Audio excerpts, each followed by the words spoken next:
ജാർഖണ്ഡിൽ കൽപ്പന സോറന് വേണ്ടി വോട്ട് പിടിക്കാൻ ബി.ജെ.പി. പ്രവർത്തകരും വിജയമുറപ്പിച്ച് ഹേമന്ത് സോറന്റെ പങ്കാളി.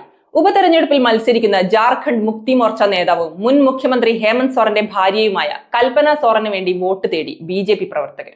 ദി വയറാണ് വാർത്ത റിപ്പോർട്ട് ചെയ്തത്.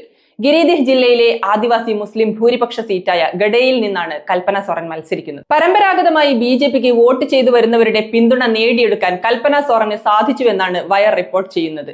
മുൻപ് ബി.ജെ.പിക്ക് വോട്ട് ചെയ്തു വന്നിരുന്ന ഒരുപാട് ആളുകളിൽ വലിയൊരു ഭാഗം ആളുകളും പറയുന്നത് കൽപ്പന സോറനെ പിന്തുണയ്ക്കുമെന്നാണ്. ബി.ജെ.പി. സ്ഥാനാർത്ഥി പുറത്തുനിന്നുള്ള ആളായതിനാൽ കൽപ്പന സോറന് വിജയം അനായാസമാണെന്ന് ഗഡയിൽ ചായക്കട നടത്തുന്ന ഭൂൽ കുഷാഹയെ പോലുള്ള ഗ്രാമീണർ ദി വയറിനോട് പറഞ്ഞു.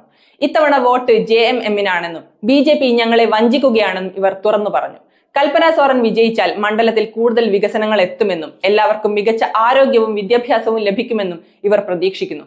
സംസ്ഥാനത്തിന്റെ മുഖ്യമന്ത്രി ഗഡയിൽ നിന്ന് തന്നെ ആയിരിക്കുമെന്നും ഇവർ ഉറപ്പിച്ചു പറയുന്നുമുണ്ട്. മുൻ ബി.ജെ.പി. മുഖ്യമന്ത്രി ബാബുലാൽ മറാണ്ടിയുടെ സമീപ പ്രദേശമായ തീസ്രിയിലെ സന്താൽ നിവാസികളും കൽപ്പന സോറന് തന്നെയാണ് മുൻഗണന നൽകുന്നതെന്നും റിപ്പോർട്ടിൽ പറയുന്നു. അതോടൊപ്പം തന്നെ പ്രാദേശിക ബി.ജെ.പി. പ്രവർത്തകരിൽ വലിയൊരു വിഭാഗവും കൽപ്പന സോറന് വേണ്ടി മണ്ഡലത്തിൽ പ്രചരണം നടത്തുന്നുണ്ട്.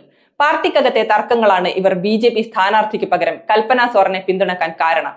പ്രാദേശിക ബി.ജെ.പി. നേതാവും ഗിരിദിഹ് ജില്ലയിലെ മുൻ പാർട്ടി അധ്യക്ഷനുമായ യദുനന്ദൻ പഥക്കിനെ മറികടന്ന് ബി.ജെ.പി. സ്ഥാനാർത്ഥി ദിലീപ് വർമ്മയ്ക്ക് സീറ്റ് നൽകിയതാണ് ഇവരുടെ എതിർപ്പിന് കാരണം.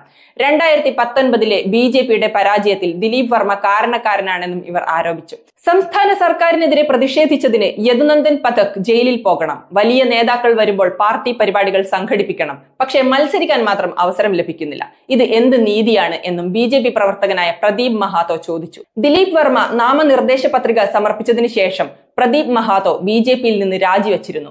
ഇത്തരം സംഭവ വികാസങ്ങൾ സൂചിപ്പിക്കുന്നത് രാജ്യത്ത് ബി.ജെ.പിയുടെ അടിത്തറ ഇളകി തുടങ്ങി എന്നത് തന്നെയാണ്.